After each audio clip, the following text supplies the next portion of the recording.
Tara, samahan nyo kaming pasyalan at tikman ang bagong bukas na kainan dito sa bayan ng Arayat.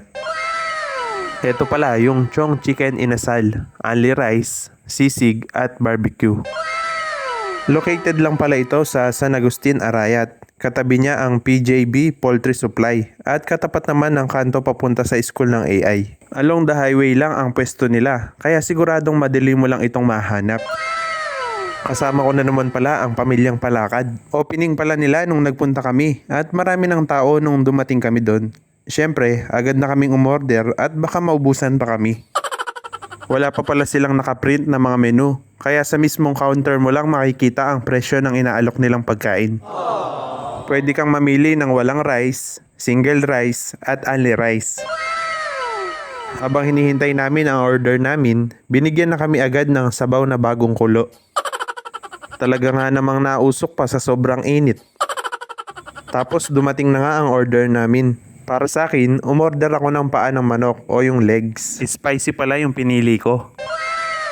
Tapos kay misis naman yung pitcho na may pakpak. Tapos inorder ko naman sa anak ko yung liempo. Siyempre, bago tayo kumain, gawa muna tayo ng masarap na tiltilan. Paghaluin mo lang yung toyo kalamansi, tapos damihan mo ng marami sili. So eto na nga, magsisimula na ang laban. Wala munang maingay ha, dahil kakain muna ang Daddy J nyo. Tapos, bago tayo kumain, naglagay na ako ng chicken oil. Tignan mo naman mga kasama ko, hindi pa nakakasubo, humingi na agad ng kanin. Ayaw mabitin sa pagkain nila. Papahuliwari tayo, kaya nagpalagay na din ako ng isang kanin. Di ko pa nga nauubos yung kanin ko, eto na naman si Kuyang nagsaserve ng kanin. Sige nga, kung sino makahula kung nakailang kanin ako, may free sticker at washout sa akin. Comment mo na, dali. Baka ikaw na ang may tama.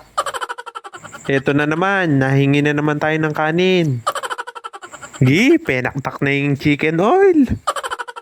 Baka may magsabi na nire-replay ko lang yung video.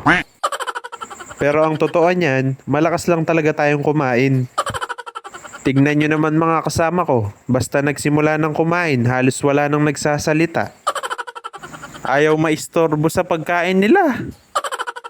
Tapos dumating na naman po yung nagsiserve ng kanin.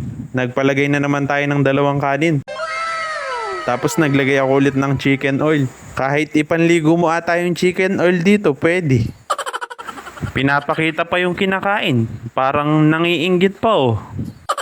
Tapos kinuha ko pa talaga yung buong liempo para lang kagatin. Mukhang gutom na gutom ang beshi ko. Pero wag ka, iba yung lasa ng chicken oil nila dito. Hindi lasang mantika na nilagyan lang ng pampakulay.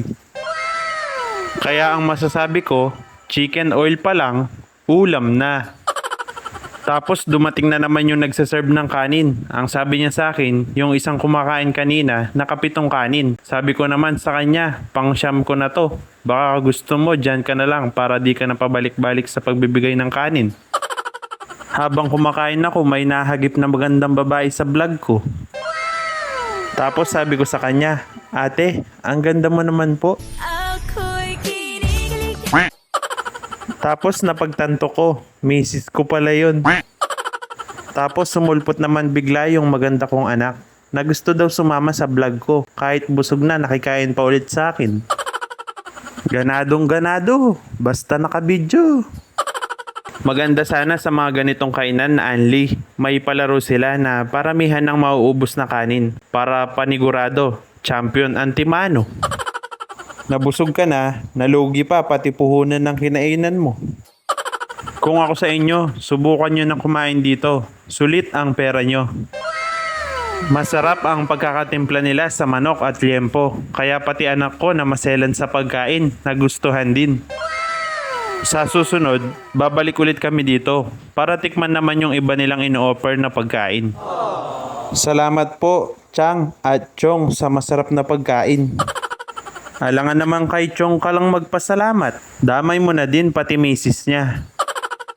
Katapos namin kumain, tignan nyo naman, parang nabagyuhan.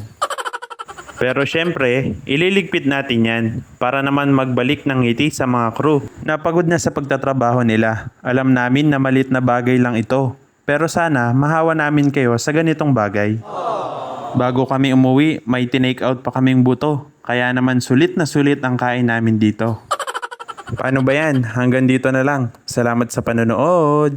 Hanggang sa muli nating pagkikita. Paalam!